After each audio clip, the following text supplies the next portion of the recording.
Čitav svet je jedna knjiga. Oni koji ne putuju, ostaju na njenoj prvoj stranici. Putujući upoznajemo prošlost, upoznajući prošlost spoznajemo sebe. Ako mudrost dolazi s godinama, onda razumevanje dolazi kroz putovanja. Daljine će ostati nepregledne i nedostižne. Mi, nedovršena i neispričana priča, potrudimo se, ispričajmo je.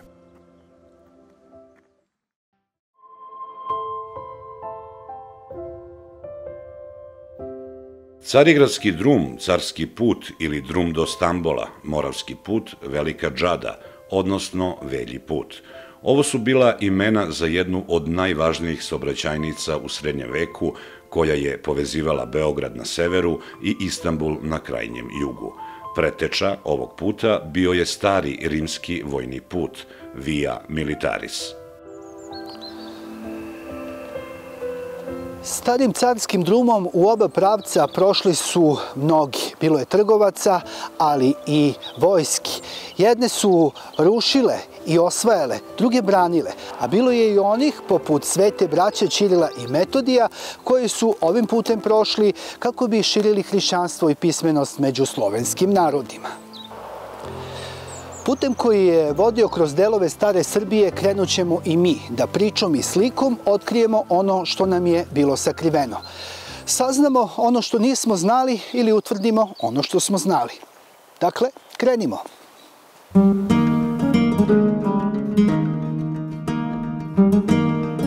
Ne mogu da se otmem utisku kakav pogled imamo odavde. Cela Kosovska kotlina nam je ko na dlanu.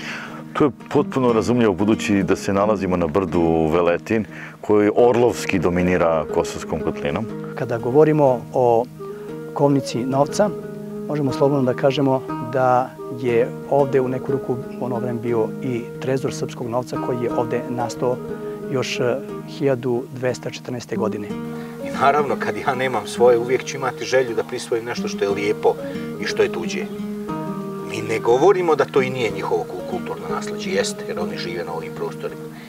Ali postoji jasno ko je podigao grad, ko je sazidao hram, to treba da se zna. A oni isto tako mogu da uživaju tim lepotama koji su ostavili srpski srednjovekovni vladar u staroj Srbiji.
Srbi iz ovog kraja polako i sigurno privode kraju oslikavanje hrama Uspenja Presvete Bogorodice u Bostonu, koje je započeto 2016. godine. Predvođena novobrdskim parohom, akcija Nastavimo lanac podržana je od strane ustanova, udruženja i pojedinaca. Negdje otprilike 2016-17. godine počeli smo sa prvim oslikavanjem i narod iz Novog Brda je skupio za prvu četvrtinu negdje oko 6.000 € i onda je to dalje priča koja je dospela u medije i javili se ljudi sa svih strana. Svima se ovog puta zahvaljujem zbog toga što su shvatili kakvu poruku želimo da prenesemo. Glavna poruka jeste da eto, mi Srbi hvalimo se našom historijom, ponosimo se kakvi su bili naši preci, ali kao što su nas preci pre 800 godina radili freske, tako radimo i mi danas. I to je taj u stvari lanac koji mi nastavljamo. Da nastavljamo da budemo onakvi kakvi su bili naši preci. Priča o tome kako je sagrađena crkva Uspenja Presvete Bogorodice u Bostanu, selu koje se nalazi podno starih gradskih zidina, najbolji je dokaz koliko je srpski narod patio pod Osmanlijama, ali i koliko je kod njih bila jaka vera. Između 1850. i 1892. godine Srbi su dobili 3 dana da crkvu odozgo prenesu ovde. I onda je se napravljen živi lanac ljudi od 10.000 ljudi koji su prebacivali kamen po kamen, kako su razgrađivali, tako su izidali crkvu Presvete Bogorodice koju vidimo i ovde dan danas. Mnogima je ostalo u pamćenju da su zbog brzine na koji je način crkva preneštena, nastala je legenda da je crkva prešla, odnosno preletela sa mesta na mesto, odnosno da je anđeo svojim rukama podigao odozgo i donio ovde. Crkva prati naravno stradanje svog naroda i sami znamo da se u periodu desilo se i mučeništvo Svete Bosiljke i mnogi naš narod imao velike muke jer oni su vidjeli da će doći vrijeme kada oni moraju da odu i onda su veliku represiju vršili kako nad Srbima ovde, tako i u staroj Srbiji i Makedoniji, ali eto, Bogu hvala da je 112. došlo oslobođenje i na neki način naš narod i naša kultura je mogla u jednom trenutku i da odahne. Opština Novo Brdo prostire se na površini od 90 kvadratnih kilometara. Velika je po prostranstvu, ali ne i po broju stanovnika. Tiho iseljavanje Srba iz ovog kraja započelo je još krajem 70. godina prošlog veka i još uvek traje. Krajem 20. veka Novobrdska opština, koja je obuhvatala 10 naselja, imala je oko 5.000 stanovnika. A već nakon procesa decentralizacije i formiranje proširene opštine Novo Brdo sa 25 naselja, bilo je 11.000 stanovnika. Umeđu vremenu mogu da konstatujem da je trenutno ostalo tek negde više od 5.000 stanovnika, bez obzira što je bilo oko 11.000 stanovnika. Pre, znači negde oko 14 godina, to je bilo 2010. godine, kada je rađena ta statistika. I sam proces odomiranja srpskog stanovništva je počeo još 1966. godine, kada je Aleksandar Ranković smenjen sa dužnosti rukovodioca UDBE. Srbi odlaze i u bescenje prodaju hektare šumskih zabrana i livada. Albanci kupuju zemlju na kojoj kao pečurke posle kiše niču luksuzna vikend i naselja za odmor. Ovi snimci zabeleženi su kod sela Gornji Makreš na potezu između Novog Brda i Gnjilana u neposrednoj blizini manastira Draganca. Ovaj proces tihog odomiranja sela je na pomolu ne samo ovde, nego i u mnogim mestima u Kosovskom Pomoravlju, gde su ostala starinska domaćinstva, a mladi uglavnom odlaze u egzil u inostranstvu i u centralnoj Srbiji. Za sve ovo postoji rešenje da se pre svega mladi bračni parovi zadrže na ovim prostorima, da se finansijski pomognu kroz razne projekte i da se omogući povratak istinskim povratnicima koji imaju želju i volju da sačuvaju svoje vekovno ognjište.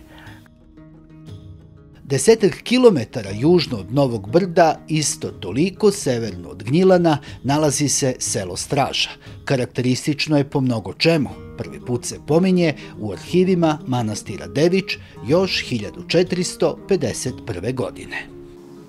Priča o imenu sela Straže je malo duža iz razloga jer se čitav prostor Kosovskog Pomoravlja deli na 3 župe. Župa Topolnica, čiji je centar bio Novo Brdo, Morava i Gornja Morava. Straža se nalazi upravo na granici između Topolnici i Morave.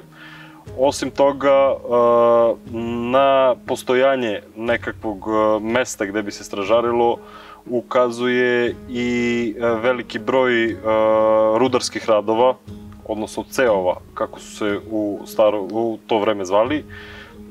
Tako da su se ti rudarski kopovi morali obezbediti adekvatno, a na postojanje ponovo stražišta ukazuje i prisustvo utvrđenja nedaleko od samog sela Straže prema selu Braseljcu, za koje mnogi istoričari i arheolozi navode da se radi o Prizrencu, starom gradu Prizrencu.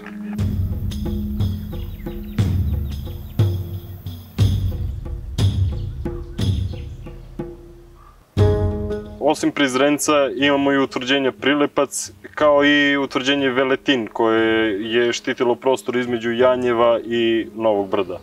Dakle, 3 tvrđave, verovatno je taj broj prilaznih utvrđenja na Novom Brdu bio i veći, međutim, usled nemogućnosti da se adekvatno istraže svi lokaliteti, priču verovatno o tim utvrđenjima nikad nećemo saznati. Crkva u Straži sagrađena je u vreme kneza Lazara Hrebeljanovića.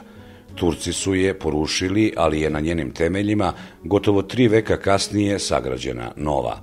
Freskopisana je 1872. godine. Staru crkvu jedinstvenom čini to što se na freskopisu s njene južne strane nalazi čuma. To je narodni naziv za kugu, koja je u srednjem veku harala ovim prostorima. Predstavljena je kao čudovište sa ljudskim likom koje je okovano u lancima i vezano za nogu svetog Haralampija. Selo je razdeljeno na 10-ak mahala i u njemu danas živi blizu 200 Srba. Pisani tragovi govore da je postojalo još u doba Nemanjića. Iz Straže, koja se pod istim imenom pominje još u srednjem veku, mnogi su se Srbi iselili tokom nekoliko minulih decenija, najviše u Jagodinu i Smederevo. Usled ekonomskih teškoća koje su izazvane ratom 1999. i separatističkim težnjama albanske zajednice na Kosovu i Metohiji, ekonomska situacija je katastrofalna, tako da omladina uglavnom beži u centralnu Srbiju ili čak u zemlje zapadne Evrope, da bi tu na tim mestima obezbedili bolju egzistenciju za sebe.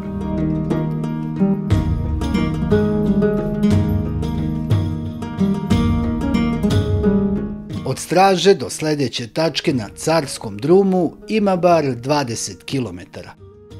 Mi se nalazimo u Kmetovcu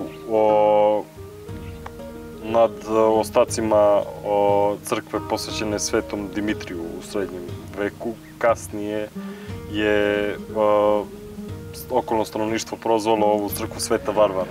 Arhitektura crkve ukazuje na to da je ona nastala u 14. veku, pošto je arhitektura slična crkvi Svetog Nikole kod Prizrena. To je dalo povoda da se njen nastanak veže za ličnost cara Dušana. Još jedna ličnost iz našeg srednjeg veka takođe se vezuje za ovu crkvu, a to je knez Lazar. Veruje se da je mesto njegovog krštenja upravo ovde u crkvi Svetog Dimitrija.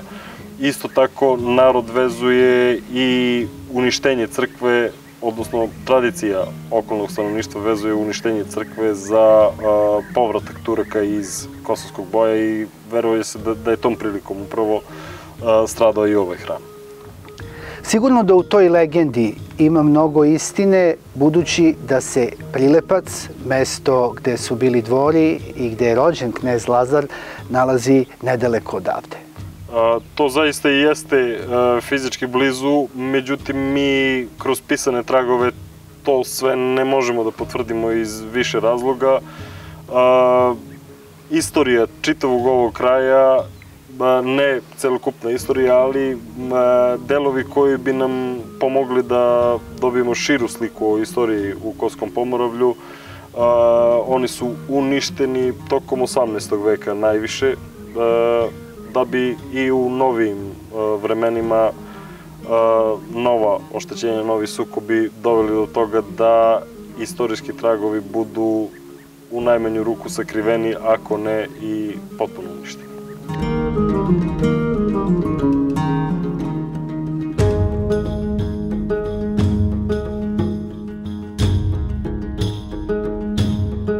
Generalno u Kosovskom pomoravlju stanovnici sela Kosovskog pomoravlja su izuzetno vezani za svoje bogomolje i veoma rado se brinu o njihovom stanju, što i donekle daje nadu, neku nadu za opstanak i za buduće vremena.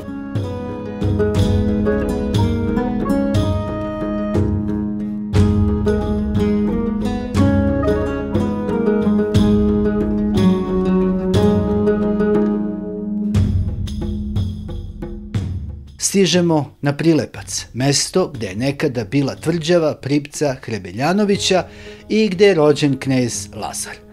Tvrđava je branila prilaze Novom Brdu i ovde se, možemo i to da kažemo, zemlja dodiruje s nebom u svakom smislu reči.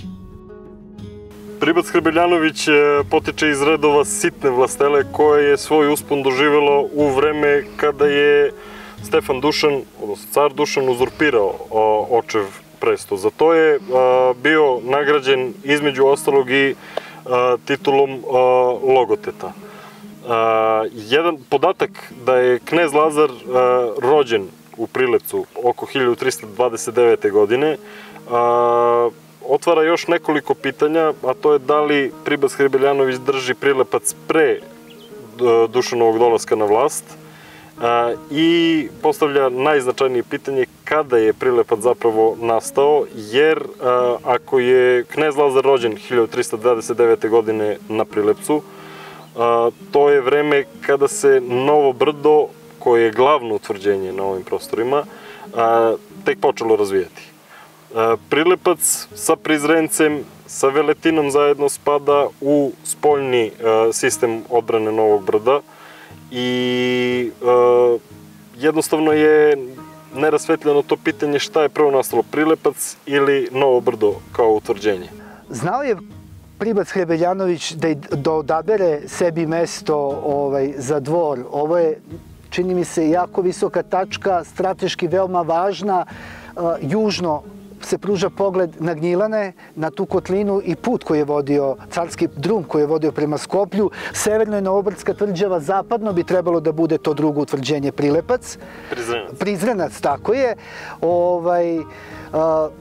Zaista lep deo Kosova za koji nismo znali. A da li su ovde vršena istraživanja? Istraživanja su na prečac sprovedena 50. godina 20. veka i nisu nastavljene kao što je to slučaj i u Novom Brdu. Položaj Prilepca tako je postavljen da se nalazi u srcu baštinskih poseda porodice Lazarević. U te posede ubrajaju se sela Gornji i Donja Budriga, Gornji i Donji Livoč, Prilepnica, sela Rajanovce, Božovce, Miganovce, Ogošte, gde 1395. godine kneginja Milica i despot Stefan Lazarević obnavljaju crkvu Svete Bogorodice, zatim Modra Glava, selo Lještar i Glogovica, selo koje se nalazi severno od Velike planine i u graničnom delu prema Leskovačkom okrugu, odnosno Jablaničkom. Toponimija je bukvalno netaknuta od 14. od 15. veka, dakle svi toponimi koji su tada bili zabeleženi do današnjeg dana nisu promenili ime. I šta nam to govori, Miloše? Da treba da čuvamo svoje toponime, svoje imena i najvažnije da čuvamo svoju istoriju, svoje korene, svoj identitet.